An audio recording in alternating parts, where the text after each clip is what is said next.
I opened the envelope slowly, my fingers still trembling from the anesthesia that hadn't quite left my system. The hospital room smelled like antiseptic and the faint mint of the ginger ale sitting untouched on my tray table. Outside the window, snow was coming down in thick sheets over the rooftops of downtown Calgary, muffling the world into something soft and distant. Inside me, something was breaking. The surgeon had left the envelope on my blanket without explanation, just a quiet nod and the words, "A woman asked me to give this to you." She was very specific. Only if he didn't come. He didn't come. My husband, the man I had built 11 years of my life around, had not come.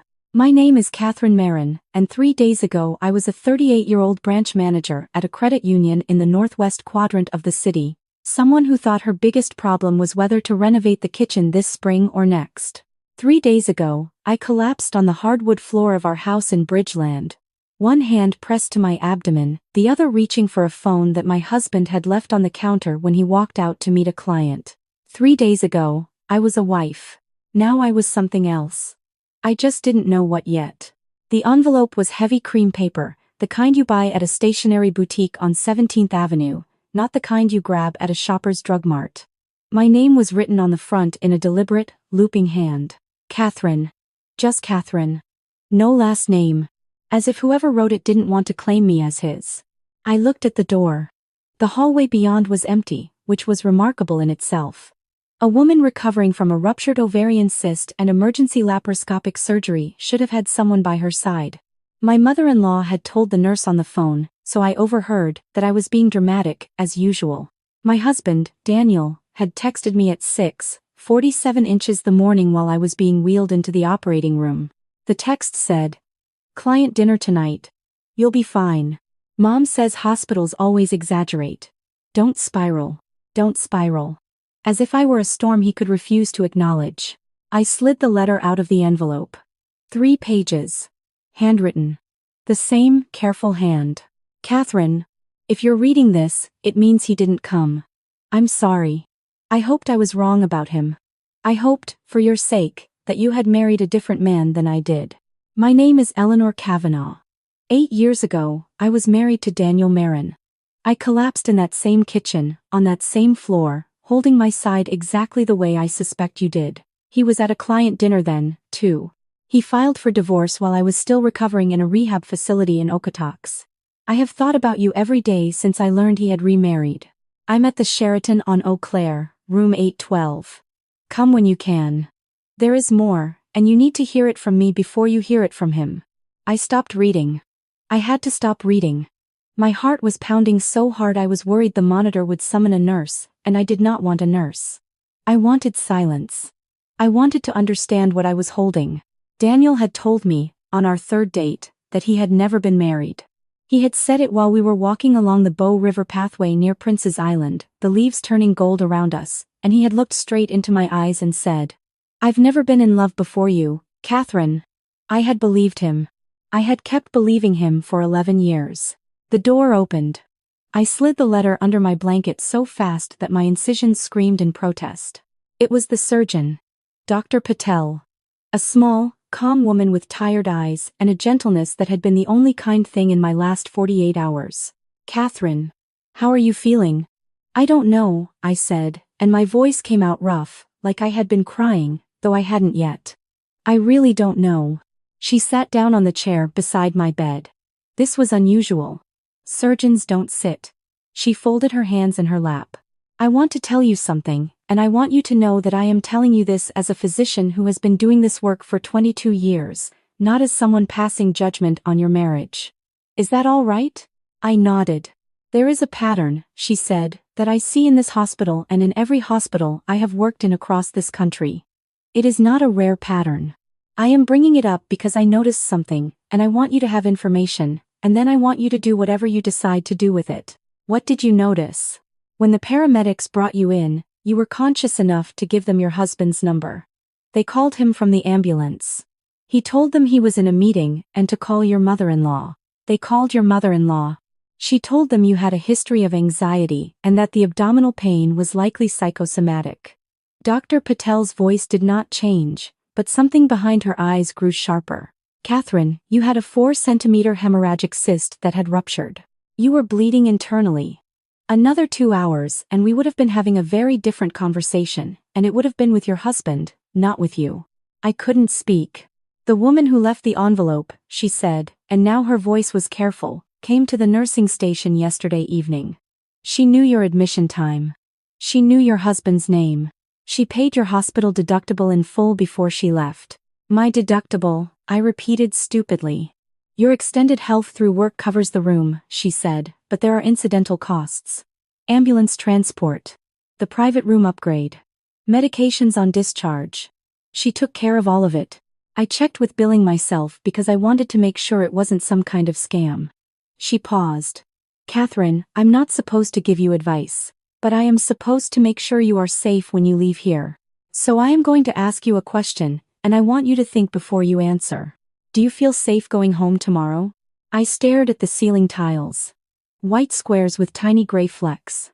I counted 7 of them before I could speak. I don't know, I whispered. I thought I did. But I don't know anymore. Okay, she said softly. That's an honest answer. I am going to list you as needing a social work consult before discharge. That's standard practice. It will give you time. You don't have to decide anything today. She stood, and then she hesitated at the door. The woman, she said. Eleanor. She asked me to tell you one thing if you asked. Ask what? Why? Dr. Patel almost smiled. She said to tell you that she waited 8 years to stop being afraid of him, and she couldn't bear the thought of another woman losing as many years as she did. The door closed. I was alone again. The snow outside was falling harder now, and the city beyond my window had turned into the ghost of itself. I pulled the letter back out and finished reading. Eleanor's 3 pages told me this. Daniel had been married to her for 6 years. He had met me 6 months after their divorce was finalized, though he had told me we met 2 years after his long-term relationship ended. Eleanor had also been a branch manager, though at a different bank.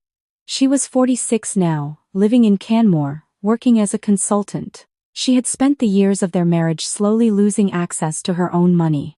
Her paycheck had been deposited into a joint account. He had managed their investments.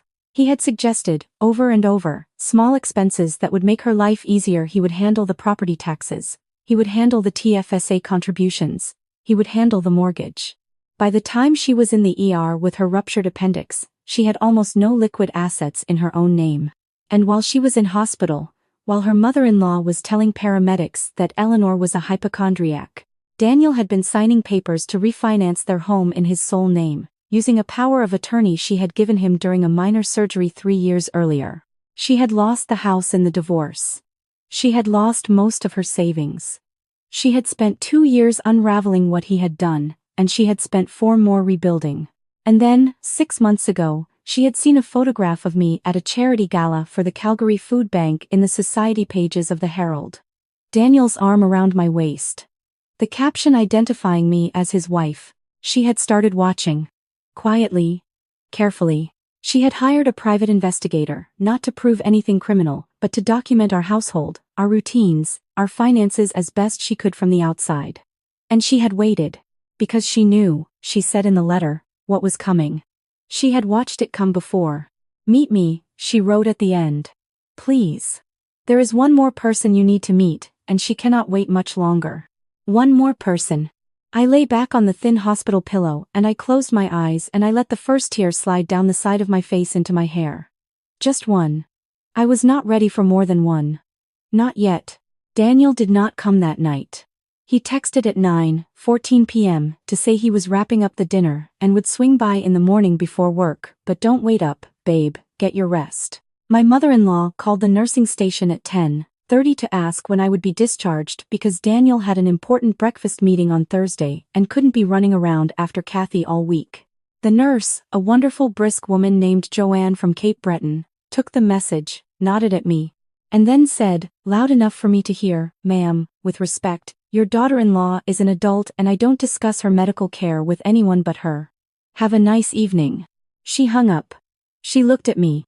She said, "You okay, hon?" I said, "I think I'm going to leave him." Joanne nodded like I had just told her the weather. "Okay. Well, One thing at a time. First thing is, you heal. Second thing is, you get yourself a lawyer. Third thing is, you don't tell him a goddamn thing until the lawyer says you can. In that order. I almost laughed.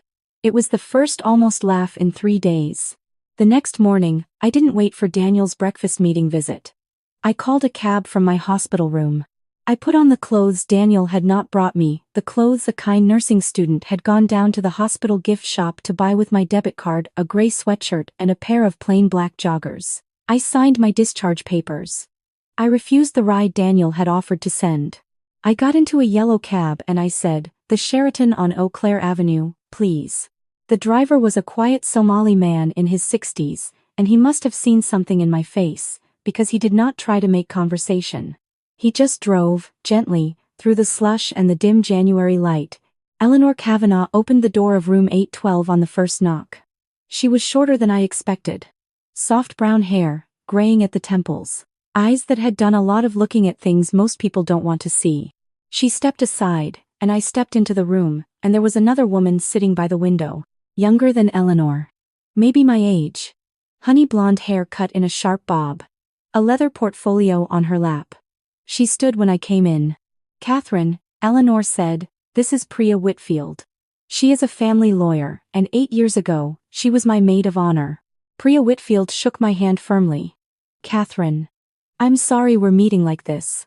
I sat down on the edge of the second bed because my legs were beginning to shake. The incisions on my abdomen were beginning to remind me that I had been cut open less than 72 hours earlier and should not be walking through hotel lobbies. "You were her maid of honor," I said slowly. "So you knew Daniel. When he was married to her." "I knew him as Daniel Kavanagh, actually," Priya said. "He took Eleanor's last name during the marriage. There was a story he told about his own father that made him want to distance himself from his birth name. He went back to Marin after the divorce. It's one of the reasons he didn't recognize my name when Eleanor put me in touch with you. He and I met maybe 4 times, at the engagement party, the wedding, a dinner, and the court date. I had a different hair color, then, I wore glasses. I was 60 pounds heavier, and I have a law degree from a different school than the one my social media lists. I was nobody he expected to see again. I made sure of it." "You prepared for this," I said. "I prepared for the possibility of this," Priya corrected gently. "Eleanor and I have been quietly preparing for 5 years. Not to hunt him. To be ready if he did what we suspected he might do again." I looked at Eleanor. "The cyst," I said. "You think he knew?" Eleanor's face did not change. "I think," she said, "that Daniel is very good at ignoring a woman's pain for exactly as long as it takes for that pain to become profitable. I don't think he gave you the cyst. I think he watched it grow and did nothing, because somewhere inside him there is a ledger, and every hour you are in pain and dependent on him is an hour the ledger moves in his favor." I wanted to argue. I wanted to say she didn't know him. I wanted to say that Daniel had cried when my father died, had held me through a miscarriage 4 years ago, had surprised me with a weekend in Banff for our 7th anniversary. But I remembered the text. "You'll be fine. Mom says hospitals always exaggerate." I remembered that he had told me, flatly, 6 months ago, that I was being paranoid when I mentioned the pain in my side. I remembered that he had moved my family doctor's appointment 3 times because of his schedule.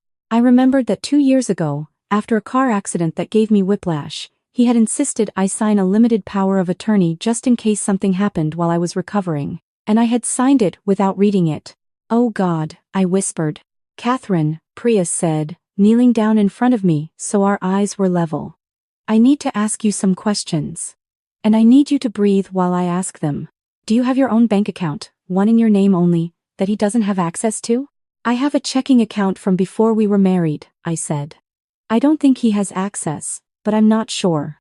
Do you know where your original passport is? Your birth certificate, your SIN card?" "In the safe in his home office." "In his home office," Priya repeated, quietly. "Not in a joint safe."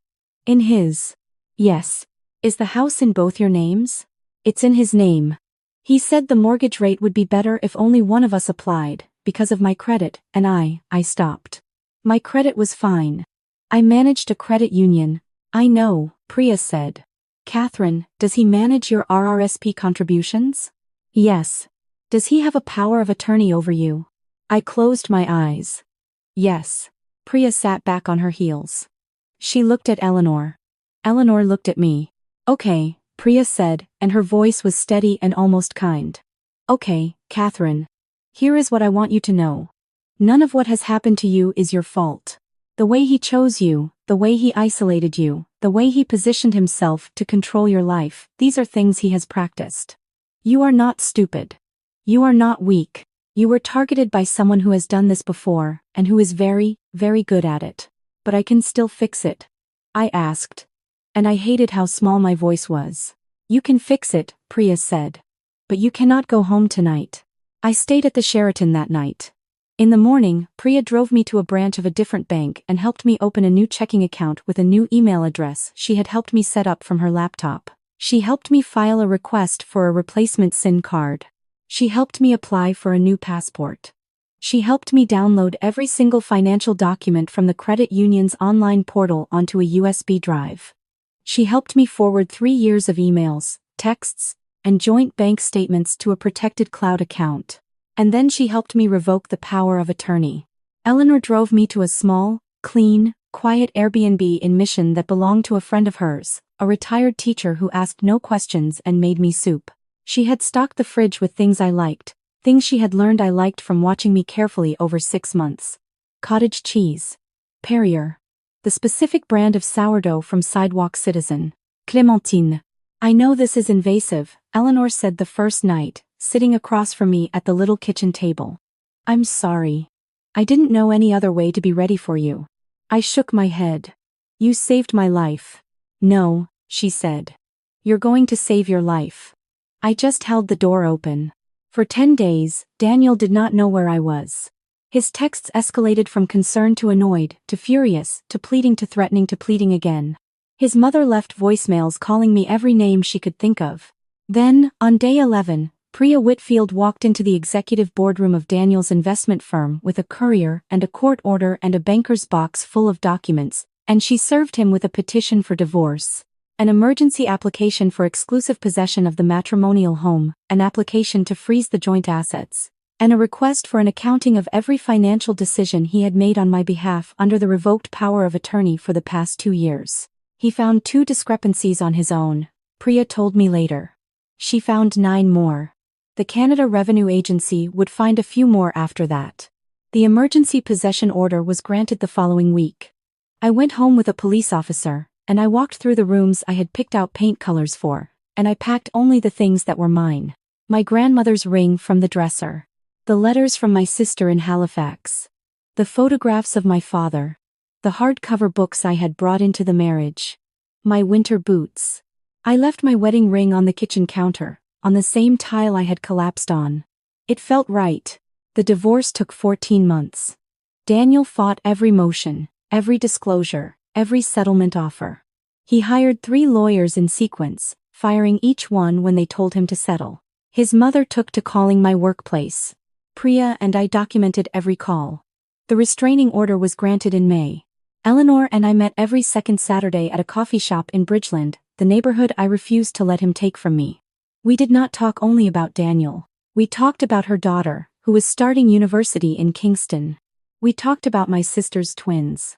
We talked about the book club Eleanor had joined. Slowly, imperceptibly, we became something that I think neither of us had expected. Friends. And then, in late August of that year, the 3rd woman arrived. Her name was Maddie Chen. She was 29. She was a nurse at the Rocky View, which, in one of the cruel little ironies of life, was the hospital where I had had my surgery. She found us because Priya, by that point, had begun quietly letting certain women's shelters and certain social workers know that if they ever met a woman married to a man named Daniel Marin who had a ruptured cyst or a mysterious fall, or a chronic untreated condition, and a husband who could not seem to find his way to the hospital, they should call her. Maddie had been dating Daniel for 5 months. He had not proposed yet, but he had already asked her to sign a financial planning document that Priya, reading it over coffee, described as the single most aggressive draft prenuptial agreement she had ever seen outside of a television show. Maddie had not signed it. Maddie had, instead, Googled Daniel's name late one night and found a small article from 3 years earlier about an investor in Calgary being reprimanded by a securities commission for improper handling of a client's account. The client had been a former spouse. She had reached out to Eleanor through the comments section of a forum Eleanor moderated for survivors of financial abuse. We met her in the same hotel room where Eleanor had met me. This time I opened the door.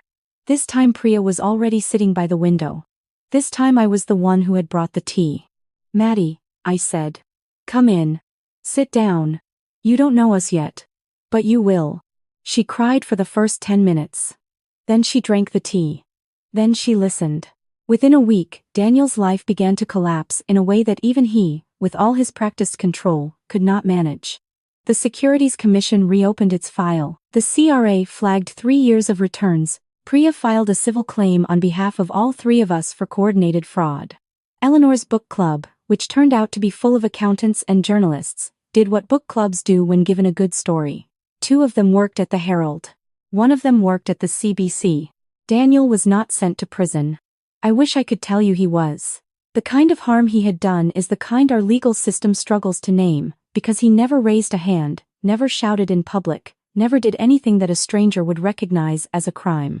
But he was ordered to repay Eleanor over $400,000 she had never known he took. He was ordered to pay me a settlement that let me buy a small townhouse of my own in Renfrew. He lost his license to manage investments. He lost his reputation. His mother moved back to Ontario. He was last seen working in a call center in Red Deer. It has been almost 3 years now.